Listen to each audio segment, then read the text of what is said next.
Меня зовут Владимир. Как вас звать? Саша. А полностью фамилия можете? Шуин Александр Николаевич. Шуин Александр Николаевич. Откуда вы? Вологодская область, Череповец. А дата рождения ваша? 5 августа 1986 года. 5 августа 1986 года. Вы сядьте чуть поближе, как-то немножко расслабьтесь, потому что вы на меня смотрите.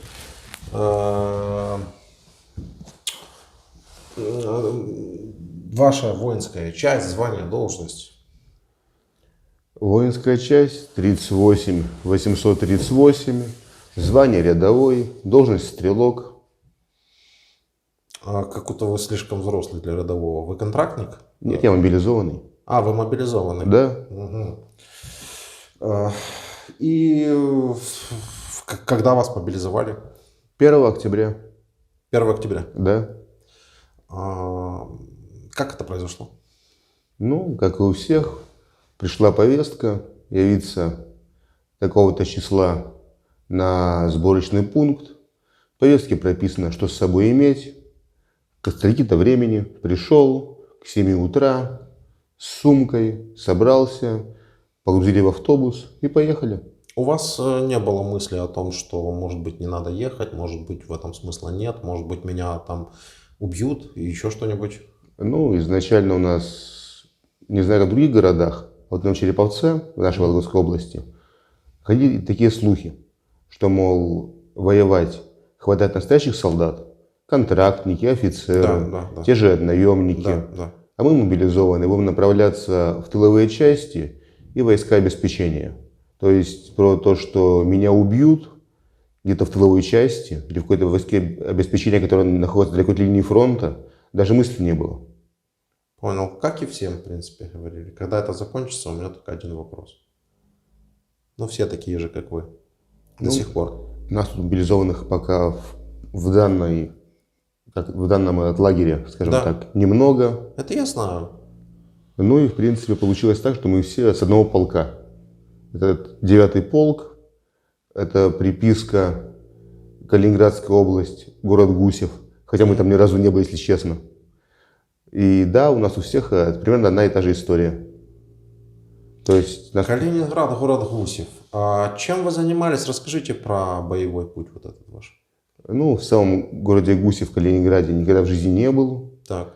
Нас забрали с Череповца Вологодской области, привезли в город Вологду.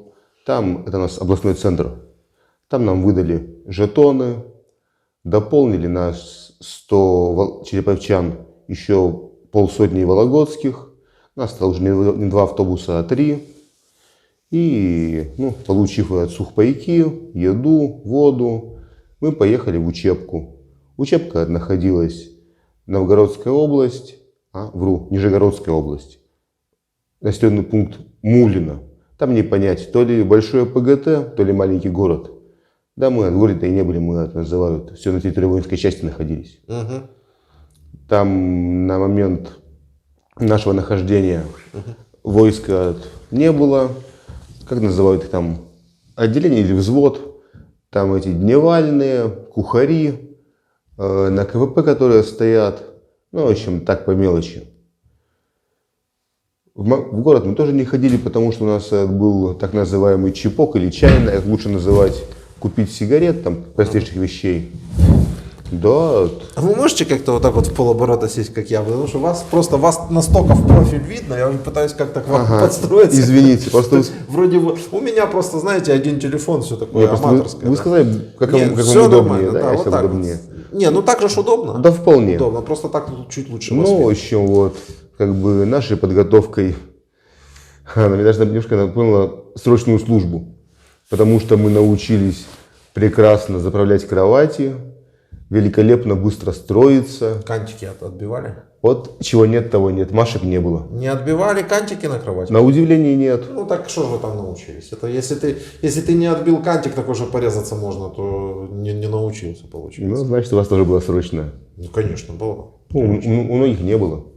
Ну, ездили на полигон стрелять. За 2 недели в учебке я выпустил 8 магазинов. Учили правильно перемещаться на поле боя, скажем так, на условном. То есть, как ползать, как перекатываться, как переходить из стойки в стойку. А кому-то из ребят это повезло. Они даже гранаты метали. Ну, мне это не повезло.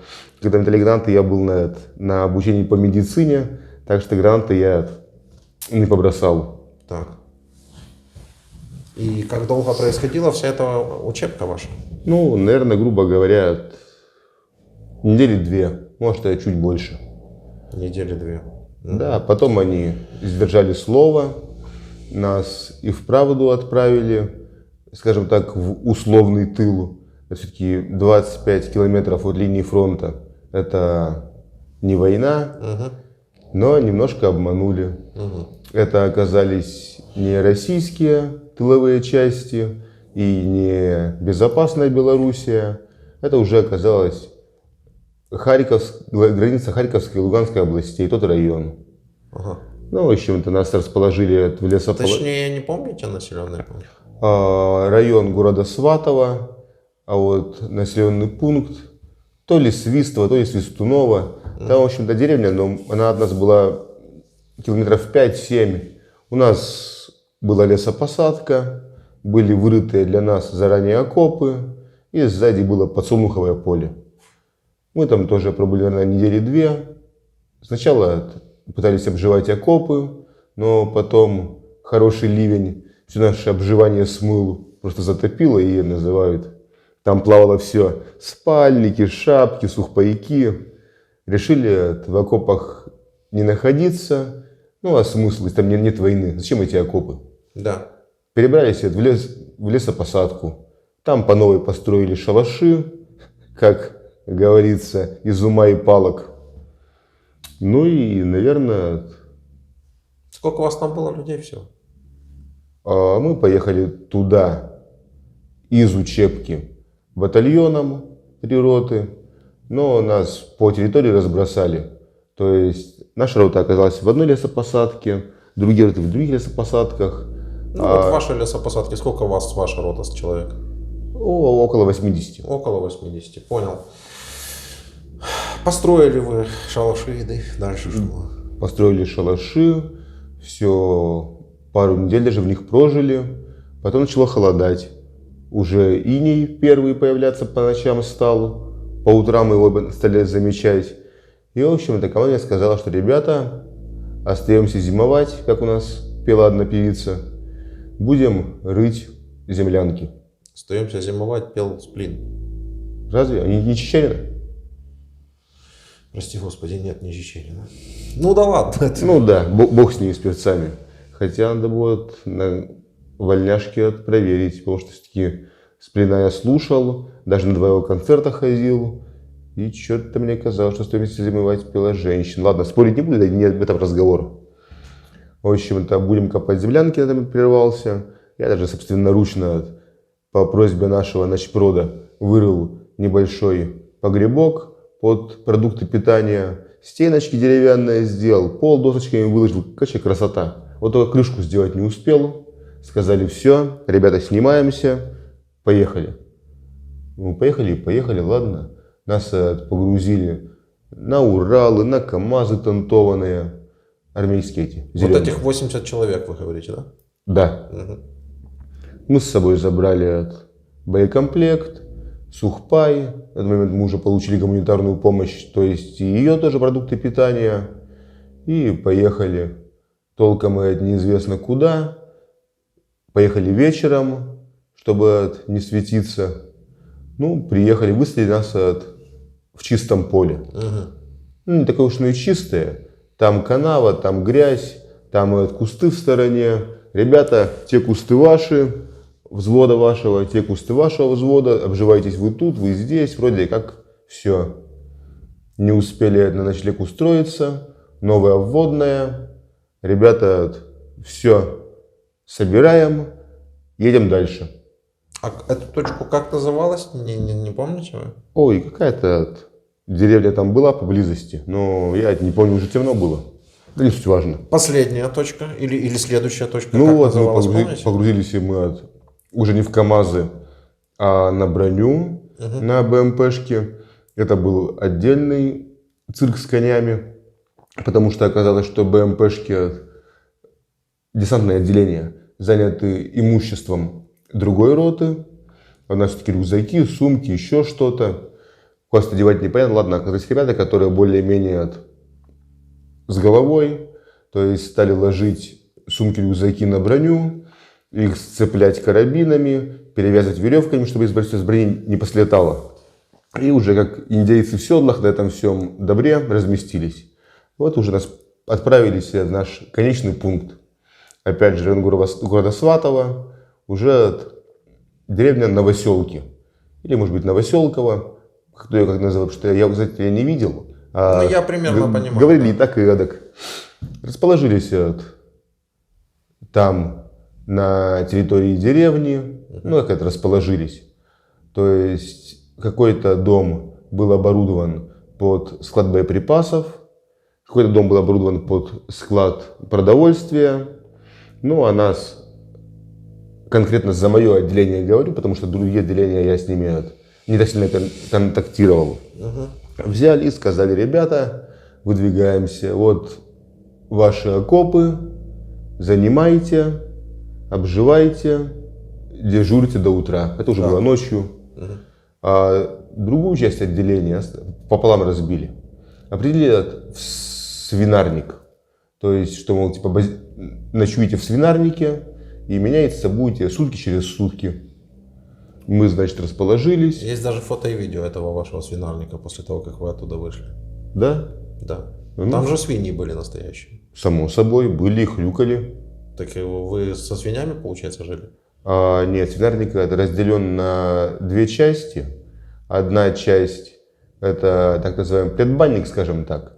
Там оно не запиралось, там хранилось сено, в котором ночевала отдыхающая смена. Ну, ночевала, дневала. А дальше стена, в ней ворота, и за воротами уже свиньи. Их местный мужчина приезжал на тракторе, кормил, поил. Понял. А стиральные машинки что там делали? Где? В свинарнике. Во-первых, стиральных машин стиральных не было, ни одной. Во-вторых, насколько мне известно, в деревне даже освещения не было. Так что в плане постираться это было проблематично. Может быть, это другой все-таки свинарник, может быть, я все-таки путаю. Ну, есть фото-видео одного свинарника после ваших. Вы знаете, Так если... они там со стиральными машинками прям были. Нет, совершенно не вариант, потому что... То есть они не стирали, но они просто их наворовали и там как бы базировали.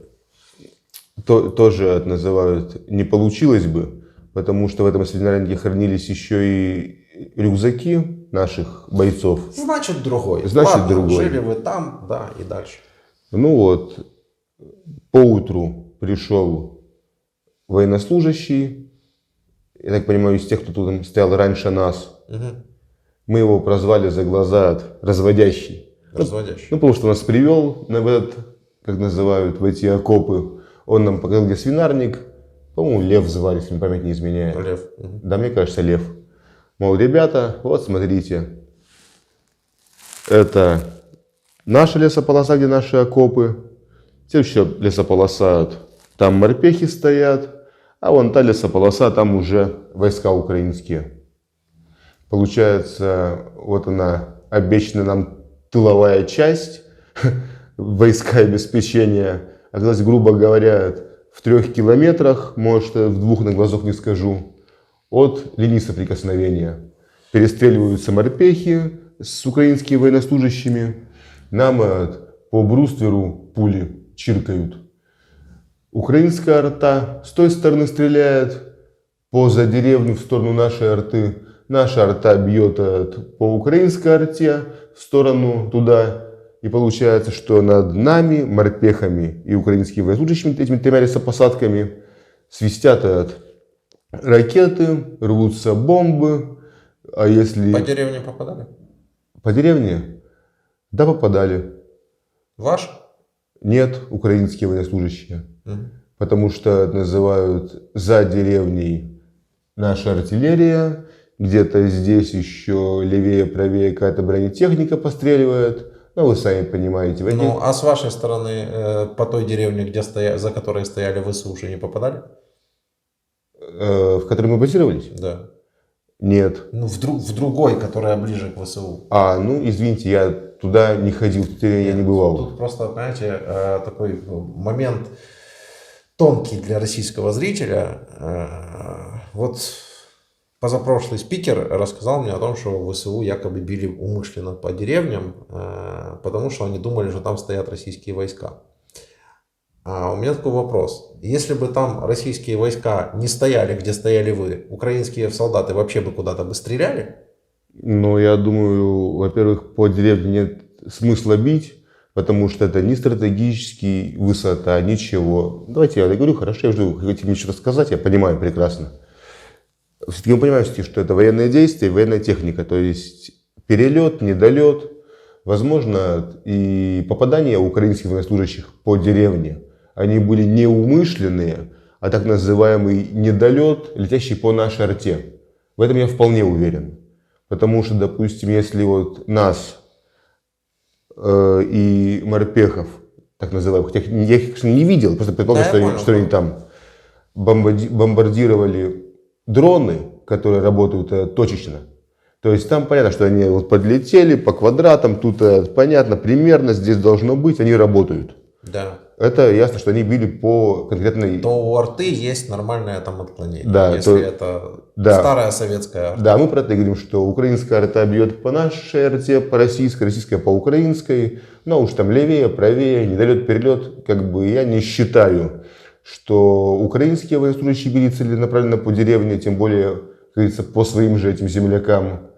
Ну и я думаю, что, наверное, если вы говорите, какая там была деревня, где украинские военнослужащие, я не знаю, просто в той деревне не был, была она или не была, я сказать не могу. Я думаю, что, наверное, тоже нет смысла бить по мирным жителям, в моем понимании. Я пытаюсь для россиян, которые смотрят эти видео и пытаются найти какой-то момент, чтобы в чем-то обвинить украинцев, пытаюсь до них донести, что это война, и если эта война идет в районе, где находятся деревни, села или города, а она так и происходит, то в эти мирные города, села и поселки прилетает, безусловно, артиллерия, как российская, так и украинская. Если это артиллерия советского образца. Если это, к примеру, Хаймарс, то нет. Ну, тут уже шансов нет, что она прилетит куда-то в жилой массив, просто потому, что она бьет, там отклонение, оно там даже не в метрах измеряется, а в сантиметрах от точки попадания. А вот зачем российские крылатые ракеты бьют в украинскую инфраструктуру и по украинским городам? Почему Харьков почти стерли с лица земли и другие города? Вот это вот у меня вопрос. Здесь, конечно, вопрос интересный, потому что мне самому очень интересно, зачем отбить именно по населенным пунктам. Потому что я понимаю вот этот, мы сейчас то, что обсуждали, да, что есть точное вооружение, которым можно поразить, если, допустим, не квартиру, то примерно подъезд какой-то или, допустим, определенный дом. Да, для этого есть дроны. А то, что вот вы говорите, что российская артиллерия бьет по городам.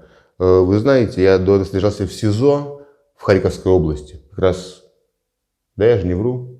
Нет, не вру, все правильно. Да, все правильно, просто совершенно верно, в Харьковской. То есть, находясь в СИЗО, я взрывов не слышал, и по нашему СИЗО не попадали. Потому что я просто был в другой момент, который уже был позже. Но когда я был... Когда вы были? С 7 ноября и получается... Можете дальше не говорить, потому что к этому моменту с Харьковской области уже были выбиты российские войска. И, соответственно, дальность полета их вот этой артиллерии, она уже не позволяла с того времени бить по Харькову. Харьков, в частности, район Северная Салтовка, был уничтожен, там не было дома, в который не попало, и он был уничтожен в первые месяцы войны. Ну, как в первые месяцы? В первых полгода, так точно. Дальше, после того, как российские войска стали отодвинуты, теперь туда может прилетать только крылатая ракета. Или дроны типа шахидов. Ну так вот они и прилетают до сих пор по всем городам Украины. Врать не буду, разрушений лично я не видел, потому что нас перемещали из СИЗО в СИЗО в автозаке, то есть они без окошек. Ну а то, что удавалось разглядеть в момент перемещения, так это что? От двери автозака до двери поезда, ну от Столыпинского вагона, скажем так, на вокзале много не насмотришь, так что врать не буду. Нет, ну это я ж не пытаюсь вас там чем-то переубедить, я просто задаю какие-то вопросы. Если вы знаете, то вы можете отвечать. Не знаете, можете не отвечать. Да я с вами тоже дискутирую. Я вижу, вы человек образованный, грамотный, с вами приятно пообщаться, поэтому я люблю дискуссию. Да, ну я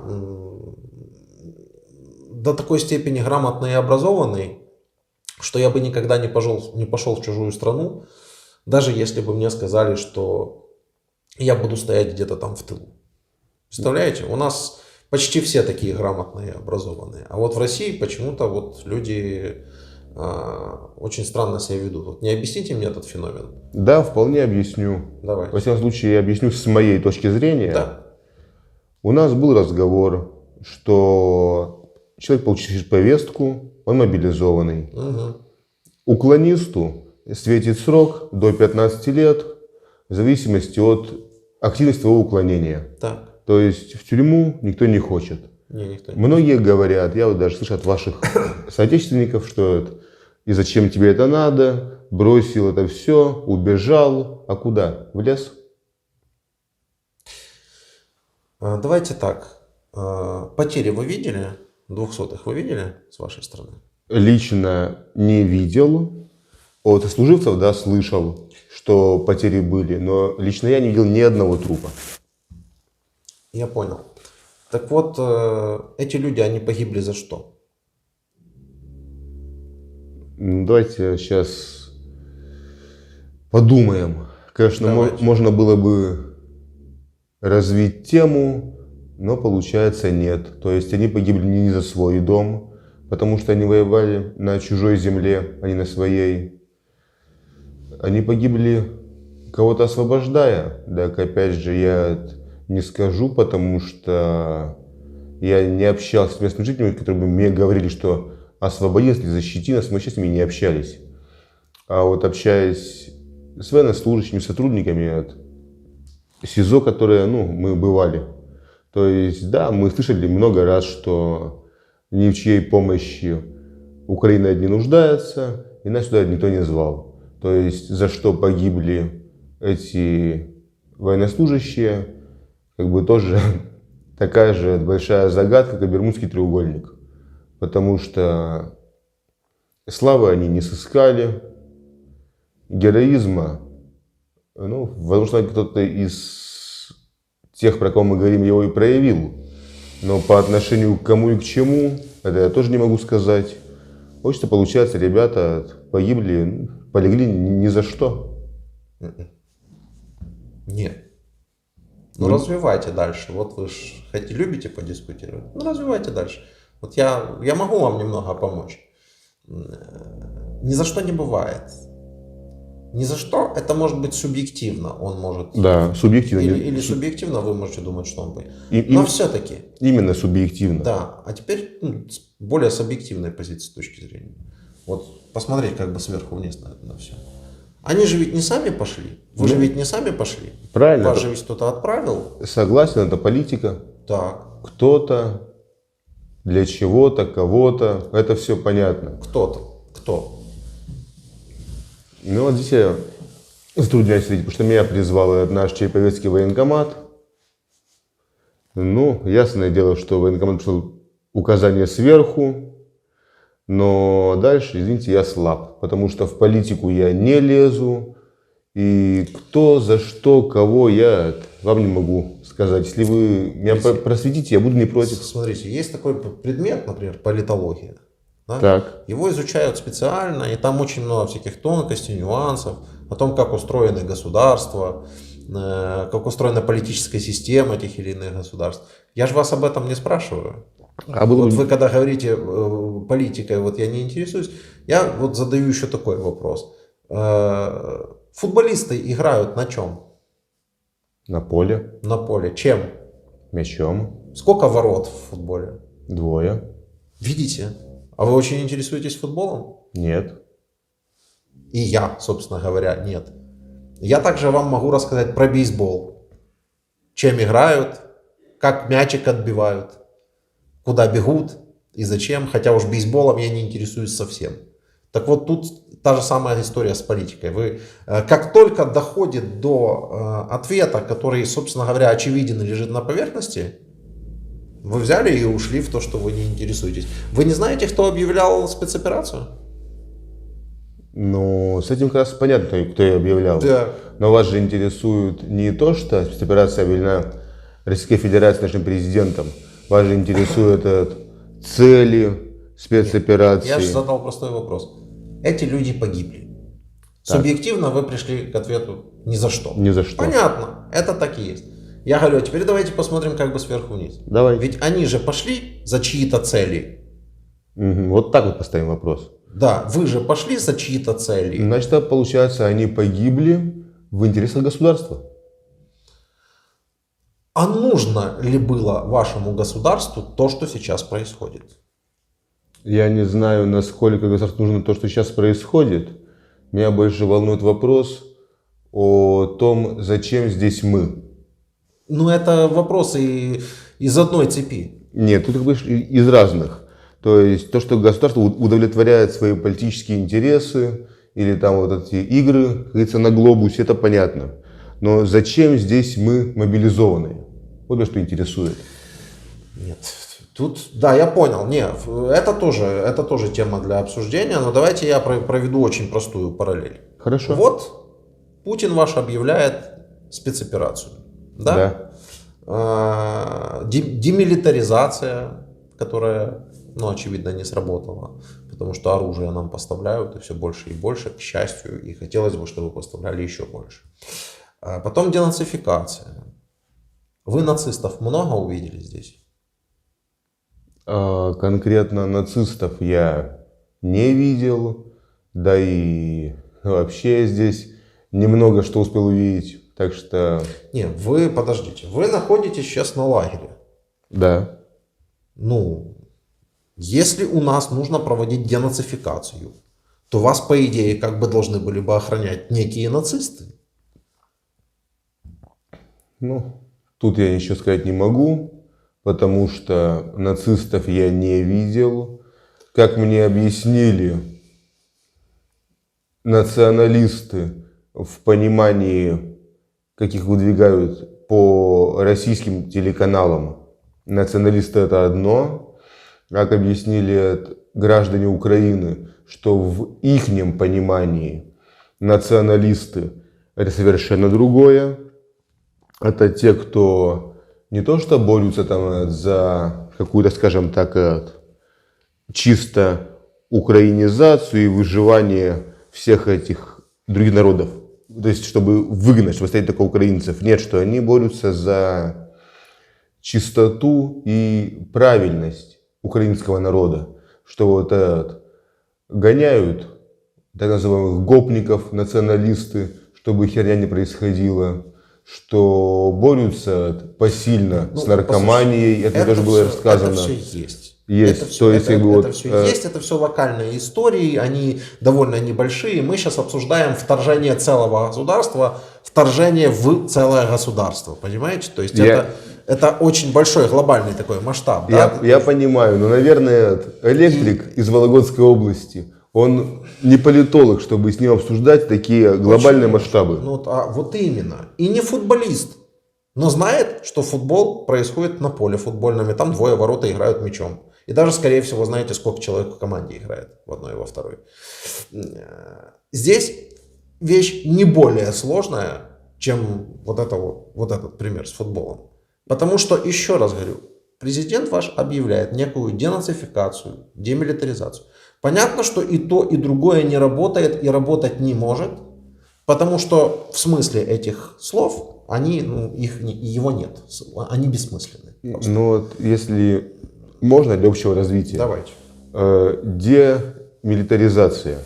То есть получается, что будем подразумевать, потому что я просто такого термина не слышал. Не будем подразумевать, а здесь конкретно подразумевается разоружение. Демилитаризация – это разоружение. Это само по себе уже в принципе фашизм. Разоружение кого? Украины. То есть... Путин объявил демилитаризацию, денацификацию. Демилитаризация – это само по себе фашизм. Я объясню почему. Потому что это одно государство говорит другому.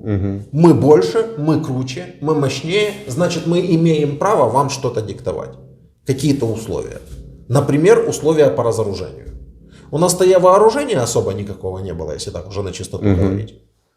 И тут ваш Путин говорит, мы вас разоружим. В плане потребовали сдать автоматы или что?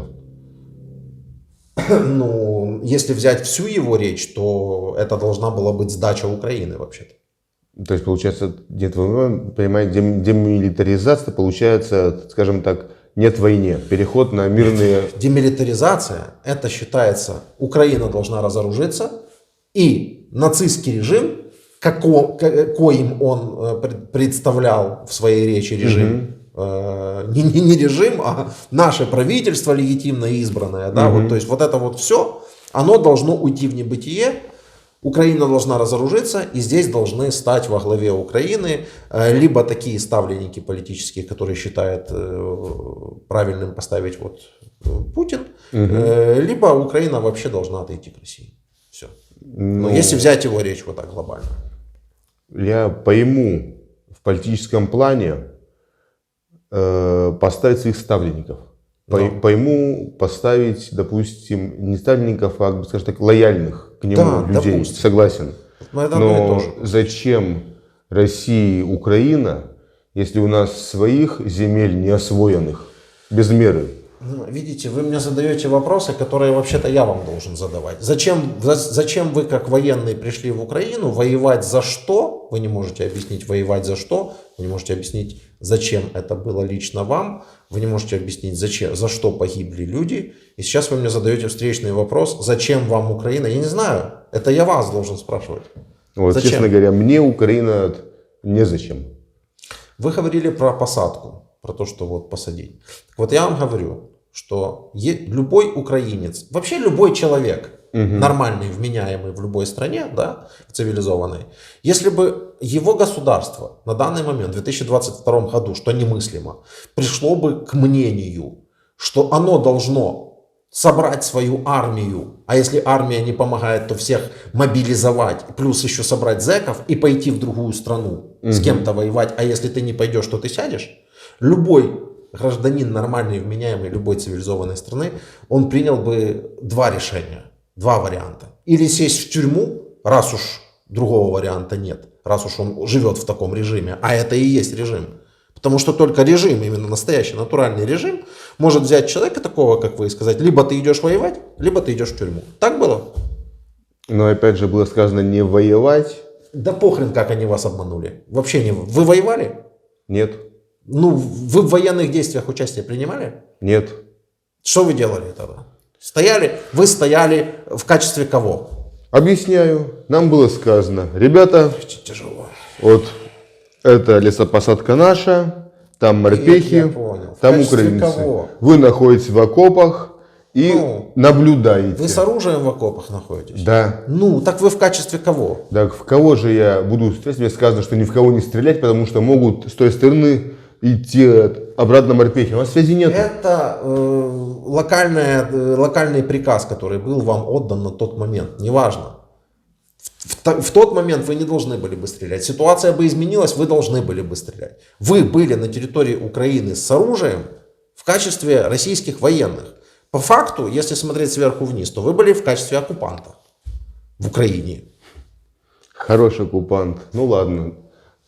Я не знаю, хороший или плохой. Это мне неизвестно, хороший вы или плохой оккупант. По-моему, оккупантов хороших не бывает. Скажем так, оккупант из меня не получился. Из многих не получился оккупант. Получился пакет черный, отправленный в Россию. Значит, мне повезло. Из меня все-таки не пакет, а военнопленный получился. Это как бы правда жизни. Ее никуда не... Итак, вернемся к этому нашему длинному разговору.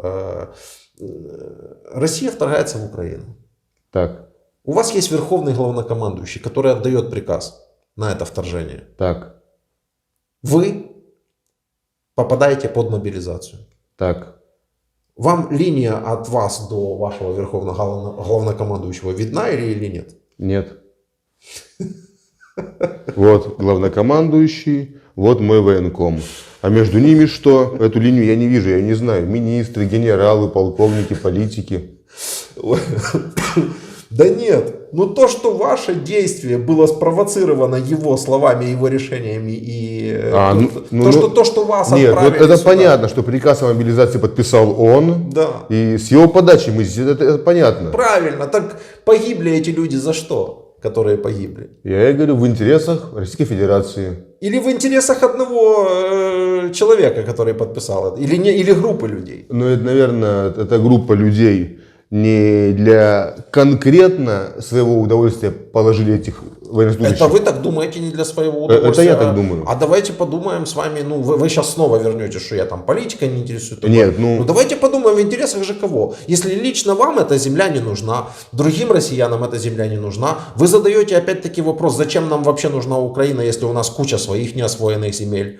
Я вам могу привести миллион примеров, а вы мне, наверное, 2 миллиона примеров можете привести о том, какие в России есть проблемы, которые нужно решать. И которые вот этот человек и группа этих людей, в принципе, может заниматься и решать ваши собственные проблемы. Но нет. Вас зачем-то отправили сюда. Так где же здесь интерес вашего государства? Если у вас есть свои проблемы, неосвоенные земли, демографический кризис, все эти проблемы нужно решать. Но вас отправили сюда. Так где же здесь интерес вашего государства? вот этого я уже не знаю. Вот это вы подумаете, это вам на будущее. Просто, может быть, вы там порассуждаете, в чем вот это интерес. Потому что уже почти 100 тысяч погибших россиян в Украине.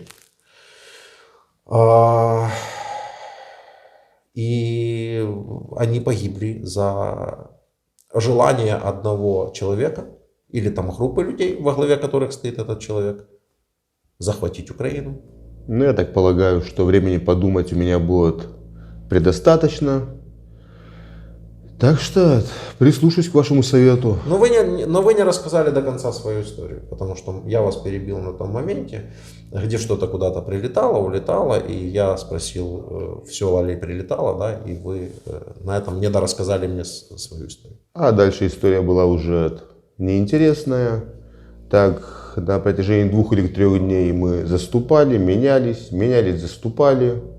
В определенный день началась настолько массивная арт-стрельба, что мы были вынуждены спуститься в погреб, чтобы укрыться от этой бомбежки, как говорится, как в бомбоубежище.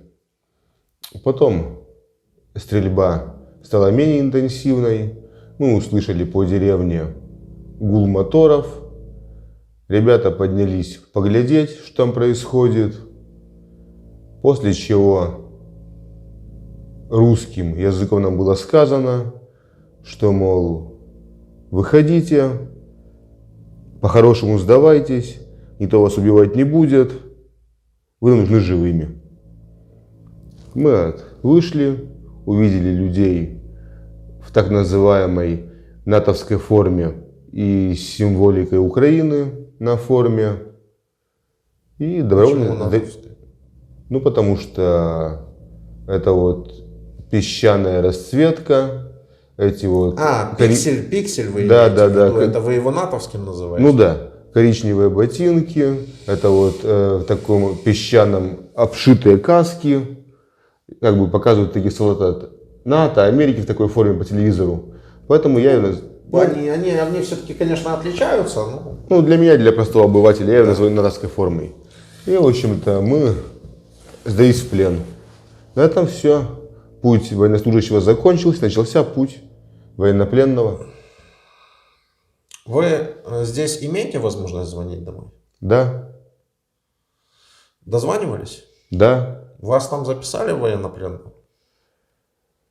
На момент моего звонка я не был записан военнопленным, но и информация была старая, потому что меня моей судьбой давно интересовались, а не сейчас.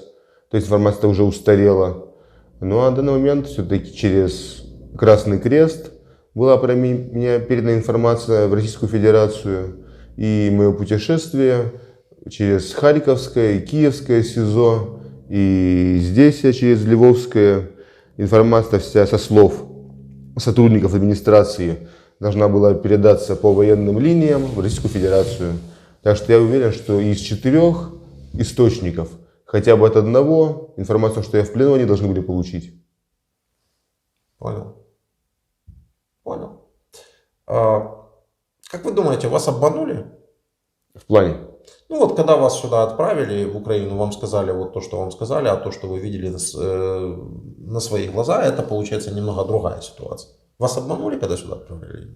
Ну да, само собой, потому что никто мне не предлагал ехать на передовую, чтобы возле моего окопа взрывались мины, чтобы мне по брустверу чиркали пули, и чтобы, на мою кружили дроны, на меня сбрасывали боеприпасы. Такой разговор, никто этого не обещал. То есть я ехал не за этим и не сюда. В этом плане, да, меня обманули, я согласен. Давайте теперь представим, вот вы как любите порассуждать, да, давайте порассуждаем. Вы знаете все наперед, допустим. Вам еще раз приходит эта повестка, ваши действия.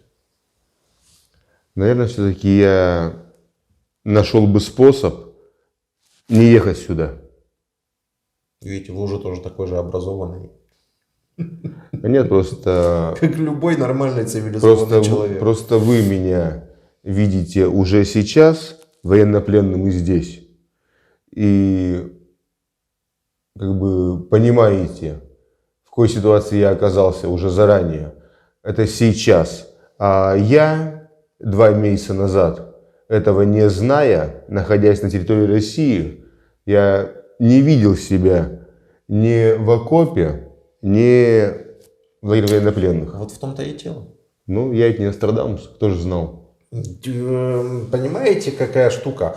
В последние вот годы буквально люди изобрели там всякие такие штуки, гаджеты, там телефоны, ноутбуки, интернет, там Google, короче говоря, поисковик, Telegram придумали, куда сбрасывается абсолютно все, что происходит, начиная с 24 февраля. Если бы Нострадамус жил в наше время, возможно, он уже и не предсказывал бы ничего. Просто потому, что он может зайти, взять срез информации с ваших каналов, с наших каналов, с нейтральных каналов, с зарубежных каналов, какие угодно. Да? Взять, собрать это все в совокупность и понять, что с 24 февраля Россия вторглась в Украину и идет страшная война. Вы не поверите, ваши зрители тоже, и вы будете меня считать... Почему наши? Это из России смотрят. Ну, российские зрители, да и украинские тоже, лжецом или обманщиком, но... Я настолько не интересуюсь политикой, что у меня дома даже нет телевизора. Вот. А вы говорите, вы не Нострадамус. Новости я не смотрю. А я вам всего лишь так все. Я понимаю. То есть интернет у меня есть. Но для чего я использую его? Посмотреть фильмы, скачать аудиокниги, поиграть в игрушки, скачать игрушки. То есть, как бы, вы знаете, что у вас в Украине, что у нас в России телепередачи настолько пересеяны рекламой, что их смотреть неинтересно. Поэтому я уже давно отверг от себя телевизор. И интернет тоже использую только в личных целях.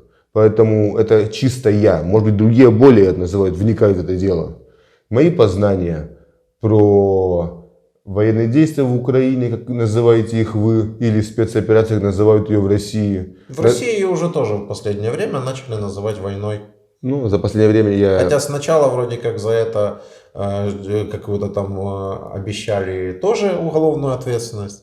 В последнее время уже и по телевизору проскакивает уже война. Ну что война? Да? Ну, еще... Очень тяжело называть как некой спецоперацией то, что происходит. Это просто физически очень тяжело делать. Потому что все прекрасно понимают, что такое война. И это вещь вполне себе однозначная. Потому что спецоперация это то, ну, по крайней мере, по срезу тех мнений, которые я слышал от ваших же военных, которые находятся в плену, и от любых людей. Спецоперация это что-то, что происходит в какие-то определенные, довольно сжатые сроки, имеет конкретные цели. И вот она выполнена или же не выполнена. Все. Ну так или не так? Ну это спецоперация. Ну согласен. Спецоперация не может идти вот почти год. Ну, это странная вещь. Поэтому все переходят уже на обыкновенное слово «война». Ну, как ее не назовешь, война, спецоперация, все равно факт остается фактом. Факт остается фактом. Вы сказали, что вы не Нострадамус, а я вам просто объяснил, что Нострадамусом сейчас в данное время быть не нужно. Нужно просто поинтересоваться, что будет с вами. То есть у россиян есть эта очень странная штука. Вот вы говорите, образованные. Россияне могут быть, я не знаю, могут 5 высших образований иметь. Им приходит повестка. И этих 5 образований им не хватает для того, чтобы просто взять, открыть этот интернет и задаться вопросом, а что со мной будет, куда меня вообще отправляют, что там вообще в принципе происходит. Потому что им сказали, что будешь где-то там охранять какие-то блокпосты. И они в это взяли и почему-то и поверили. Ну вот это люди, не интересующиеся своей же собственной судьбой. И образование здесь вообще никак ни при чем. Ну, в общем-то, Не интересуются. я сейчас ставлю себя на место ваших зрителей и понимаю, что у нас с вами совершенно это для них получается неинтересный разговор. Потому что вы подкованный, объясняете, знаете и спрашиваете у меня совершенно не знающего то, на что не могу ответить. Поэтому я думаю, что, может быть, стоит это все прекратить, этот наш с вами диалог, а точнее ваш монолог. Потому что вы говорите, утверждаете, а я только шутка как конь. Гривой киваю, да, да, нет, нет, о, понял, ну да, я с вами согласен. Ох ты, ничего себе, да, вот вы мне глаза открыли. Я думаю, что все-таки есть интересные передачи, которые будут пользоваться вашим рейтингом и вам будут приносить. А со мной это получается просто переливание из пустого в порожнее. Я думаю, что его не буду даже я вам скажу другое. Уже 500 таких, как вы, и это все время переливание с пустого в порожнее. А смысл? Есть смысл. Во-первых, вы сейчас только что рассказали историю, которая является ячейкой в общей истории вторжения России в Украину. Но... Вы не понимаете, но эту войну в историческом смысле будут знать больше, чем любую другую до нее. Потому что это фактически война онлайн. То есть все, что происходит, все фиксируется сразу же и выливается в интернет. В том числе и наш с вами разговор. Ну, вы знаете, мне кажется, через сколько-нибудь лет эта война уже забудется. Сейчас потихонечку забывается у людей Вторая мировая. Про Наполеоновскую войну уже тоже мало кто помнит. И через, скажем так, лет 50 наш с вами разговор уже будет для всех просто неинтересен. Это может быть. Это уже будут другие люди. Это, другие... конечно, об этом я не готов как бы вот на самом деле спорить. Вот видите, вы сказали, а я, вот как вы говорите, я согласился. Говорю, может быть, видите? Ну, я не знаю. Это во-первых. Во-вторых, для чего вот мы еще с вами беседуем? Вот. Ну, в данном случае, вы, конечно, с лагеря все звоните домой, и все знаете, что там все знают, что вы в плену находитесь, да, то есть обычно, когда я не на лагере, мы еще и домой звоним вашим, общаемся по этому вопросу. Просто так поговорить мне нет смысла, не интересно. А вот то, что вас будут смотреть россияне, хотя бы те, которые из вашего региона, и может быть, когда им придет повестка, они вспомнят наш с вами разговор, и может быть хотя бы они откроют интернет или послушают то, что вы рассказали, и подумают, может мне не надо туда ехать, может мне лучше как-то приложить, как вы сказали, все усилия для того, чтобы не поехать. А повестка никому больше не придет? Да ладно, почему? Если ничего не изменилось, сейчас я просто не знаю новостей, происходящих на территории Российской Федерации, то в конце октября, начале ноября, незадолго до нашего направления в Украину, была объявлена демобилизация, что до какого-то ноября должны были закрыться все сборные пункты, мобилизованных новых набирать были не должны, а всех уже мобилизованных людей до Нового года должны были вернуть в Российскую Федерацию. Да. Эта информация на конец октября, начало ноября. К сожалению, потом я перестал получить информацию с России вообще и не знаю, что там сейчас происходит. Все? Все. А до этого, до того, как вам объявили мобилизацию, а потом объявили о ее прекращении, до этого за 3 или 4 месяца сам Песков, в частности, заявлял о том, что никакой мобилизации вообще не будет. Угу. Улавливаете мою мысль? Да, улавливаю. То есть вы хотите сказать, что новая мобилизация хоть и не объявлена пока, но может быть объявлена... Во-первых, уже заявления о ней первые звучат. Ну вот видите, опять же. Даже уже звучат первые заявления от пропагандистов о уже не частичной мобилизации, а всеобщей мобилизации. А всеобщее это как? Ну, всеобщее так, чтобы мобилизуют просто сразу и всех. Ну вот сразу и всех. Допустим, мне 36 лет. Да. Меня мобилизовали. Да. Одновременно со мной на мобилизационный пункт приходил мужчина, ему от 50 лет. Он просил его мобилизовать. Ну, он, видно, бывший военный или что-то такое там у него. Ну, идейный. Да, ему сказали, что вам 50, под мобилизацию вы не попадаете. Он просил записать его в бумагах, что ему 49. Его, грубо говоря, развернули и отправили домой. То есть это у нас частичная мобилизация. А что будет полная мобилизация? Полной мобилизации будут старики за 70? Не, ну, наверное, какие-то возрастные ограничения у полной мобилизации все-таки существуют. Ну, наверное. То есть, ну, полная мобилизация касается все равно каких-то групп населения, каких-то она может не касаться. Ну вот, пожалуйста, вот мужчина 50 лет в частичной мобилизации был признан по возрасту негодным. Ну и, по-моему, после 50 уже и вправду это. Вот тут, нечего воевать. Тут уже правда, вы уже рассказываете вещи, которых уже и мои зрители, которые постоянные, и я, мы их уже насмотрелись и наслушались. Кривых, косых, хромых, полуслепых мобилизовали всех. Понимаете? То есть вот эта частичная мобилизация, она уже коснулась всех тех категорий, о которых вы говорите.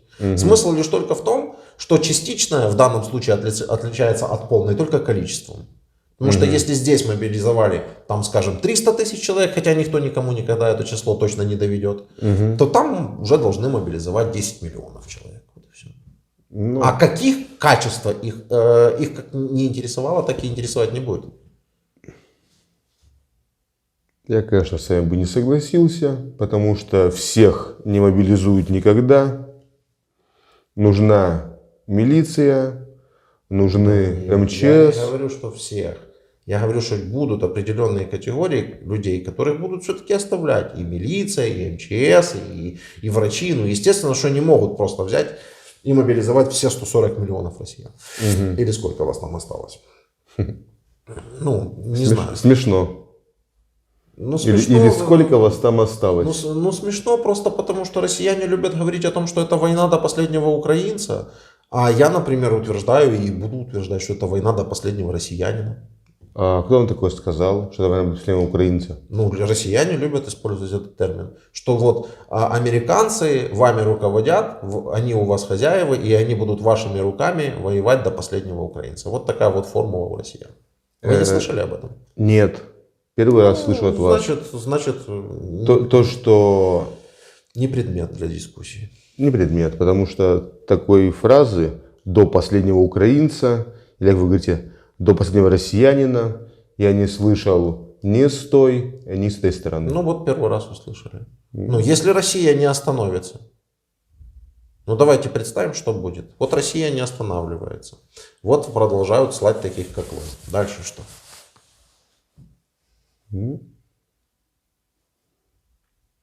Я думаю, это вряд ли, потому что мобилизованных мобилизовали, попробовали отправить, убедились, насколько это бесполезно, и нет смысла отправлять таких, как я.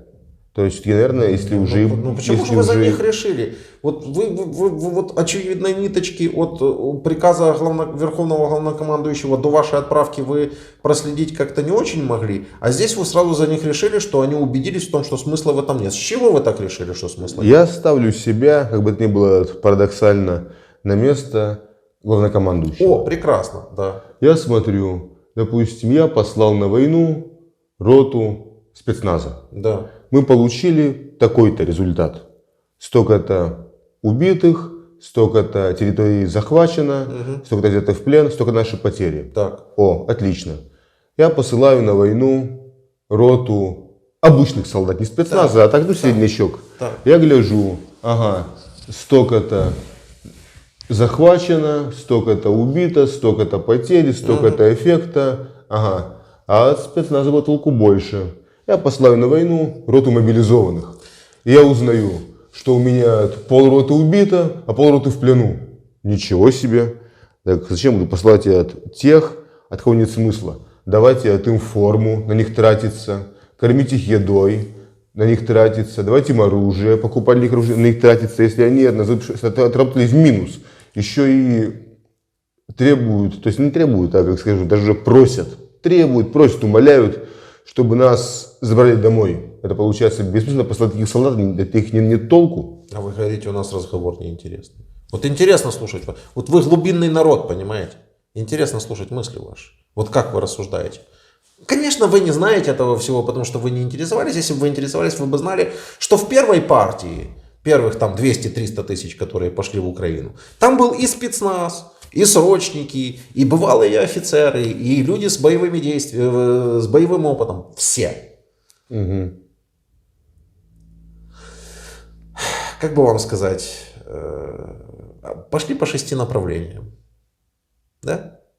Черниговская, Житомирская, Киевская, Сумское, там, Николаевская, ну там, это я беру не самый главный, просто вспоминаю. Харьковская, там, да, Запорожская, да, вот это Луганская, Донецкая, да, вот эти вот все направления полностью не были красные от россиян. Да? Наверное, не знаю. Да. А так получилось в результате этих действий, что россияне остались из всех вот этих вот направлений. Только на Луганском, Донецком, немножечко в Херсонской области и немножечко в Запорожской области. При этом Луганскую и Донецкую сторону мы можем вообще не брать, потому что она и так была де-факто под контролем России. Короче говоря, осталось немножечко в Запорожской и немножечко в Херсонской. Из тех территорий, которые не были захвачены или россиянами до 24 февраля. В результате, по факту, не принесли успеха ни спецназовцы, ни срочники, ни штатные военные, ни мобилизованные, ни зэки, которых сейчас, если вы знаете, тоже активно мобилизуют из российских зон. Да, слышал. Массово, просто массово их мобилизуют. Это смертники, там, без шансов. Их бросают, просто их трупами устилают просто каждый квадратный метр, в частности, там на Бахмутском направлении. Да, там за счет них, конечно, у них там есть микропродвижение, но каждый квадратный метр устлан просто вот этими вот зэками. Но я не об этом. Я о том, что все это не принесло желаемых результатов. И вот вы, тот самый, вот ставите себя на место президента. Дальше ваши действия. Раз ничего результатов не принесло, значит вернуться в свои границы и херней не заниматься. Нет. Как же так? Вас не изберут на следующий срок.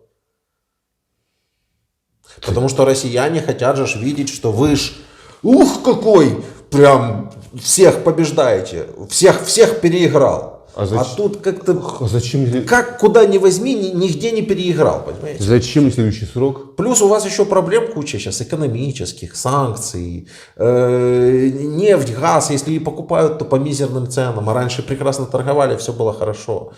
Куча компаний уходит зарубежных с вашего рынка. В общем, вы понимаете, что то, что вы начали 24 февраля, это вообще никаких результатов не принесло, а принесло кучу всякого негатива для вас же и для вашего же государства. Простите, но зачем мне следующий срок? Пенсия 300 тысяч есть, как президенту пожизненная, бывшему? Есть.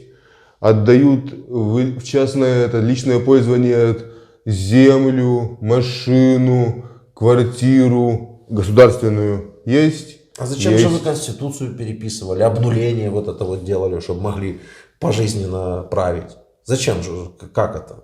А вот тут не скажу, опять не президент, а?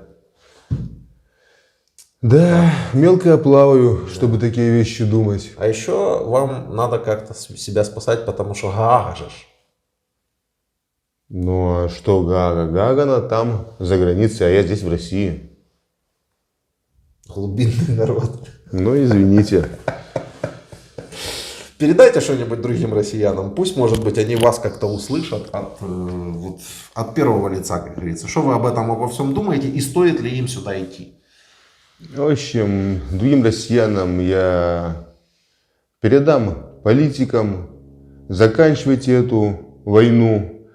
Лично я от нее пострадал. Сейчас со мной в этом лагере находится еще человек 200 таких же военнослужащих, контрактников, офицеров, наемников, мобилизованных, которые от этой войны тоже пострадали. Мы этой войны не хотим, нам хватило. Передаю всем, кто считает себя профессиональными военными. Ребята, раз пихнули нас, мобилизованных, слесарь, пекарь да аптекарь, значит, где-то вы просчитались, где-то вы не справились. Или лучше готовьтесь, или не занимайтесь войной, раз это настолько не ваше, сколько и не наше. Ну и передаю таким же мобилизованным, как и я. Ребята, я допустим, на улице в драке могу кому-то морду разбить. Могу, это называют, в случае чего, этой железягой хорошо перемахнуться. Но моей подготовки, даже с учетом учебки и моей срочки позади, не хватило, чтобы воевать в данных реалиях. Даже задумайтесь, хватит ли у вас мочи, чтобы тут воевать или что-то делать. Ну и, конечно, мое обращение, просьба к нашему верховному командованию, к нашему главнокомандующему, к нашей Российской Федерации. Здесь, находясь в плену, мы слышали информацию, что до Нового года всех военнопленных собираются вернуть домой. Пожалуйста, сдержите свое слово, верните нас домой. Я принесу больше пользы на родном заводе, чем в этом лагере. Спасибо. Прекрасно. Я считаю, одна из лучших речей вообще, завершающих, которые мы, как правило, просим. Вы эту информацию о том, что всех должны вернуть, откуда слышали? По нашему телеку или инсайд? Нет, это как раз не по вашему телеку. Это, как оно чаще всего бывает, в закрытом коллективе, в замкнутом пространстве появляется, скажем так, одна благая весть. Она раздувается, разносится. Это скорее того, что вам хочется верить. Я не хочу вас разочаровывать, но я пока что официальных заявлений от России про обмен всех на всех не слышал. Мы постоянно делаем эти заявления. То есть мы постоянно говорим о том, что да, давайте возьмем всех на всех поменяем. Хватит этой ерундой заниматься. Но дело в том, что в России еще очень много наших. Они же всех военнопленных записали, понимаете? Они там называют цифры 5-6 тысяч человек. Но проблема в том, что 5 тысяч из этих 6 тысяч, как минимум 5 тысяч из них, это вообще гражданские люди, которых повывозили из ранее оккупированных или ныне оккупированных регионов. Ну, например, из Мариуполя там выводили тысячи человек, понимаете? И вот люди, которые, видимо, оказались с проукраинской позицией, они все там записаны в плен. Угу. Соответственно, провести такой обмен всех на всех было бы прекрасно.